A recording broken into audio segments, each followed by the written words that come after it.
తెలంగాణ జాతిపిత వీళ్ళెవరు ఏమనుకున్నా ఖచ్చితంగా కేసీఆరే. తెలంగాణ బూతుపిత రేవంత్ రెడ్డి గారు అవుతారు. బూతుపితగానే ఆయన మిగిలిపోతాడు భవిష్యత్తులో. అధ్యక్ష కేటీఆర్ గారు ప్లీజ్ ఇంకా 5 మాట్లాడాలి, రిప్లై ఇవ్వాలి, మరలా వాళ్ళు కౌన్సిల్కి వెళ్ళాలి. కాస్త త్వరితగతిన పూర్తి చేయండి సార్.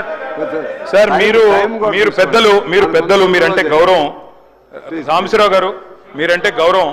మీరు ఇట్లా మా గొంతు నొక్కితే అది కూడా మీరు ప్రజాస్వామిక స్ఫూర్తి కలిగిన వారు. మీరు గొంతు నొక్కకూడదు సార్. Education budget 15% పెడతామన్నారు. ఎంత పెట్టారు అధ్యక్ష? వీళ్ళు 15% అని 7.5% పెట్టినారు. ఎన్ని చెప్పారు అధ్యక్ష ఎడ్యుకేషన్ గురించి? ఇది ఇచ్చేస్తాం, విద్యా భరోసా కార్డు ఇస్తాం, పిల్లలు ఫీజులు కట్టాల్సిన అవసరం లేదు, ఇంటిగ్రేటెడ్ స్కూల్స్ అని 11,600 కోట్లు పెట్టినారు. నేను అడుగుతా ఉన్నా అధ్యక్ష, 11,600 కోట్లు దేవుడెరుగు. ఉన్న 1022 గురుకుల పాఠశాలను కాపాడండి. 88 మంది చచ్చిపోయినారు ఇప్పటికీ. దయచేసి వాళ్ళకి కాంపెన్సేషన్ ఇవ్వండి. రైతులు 513 మంది ఇప్పటికీ ఆత్మహత్యలు చేసుకున్నారు. నేను లిస్టు పంపిస్తా ఉన్నాను గౌరవ ఎల్ఏ మినిస్టర్ గారికి మీ ద్వారా. దయచేసి వీరికి నష్టపరిహారం ఇవ్వండి.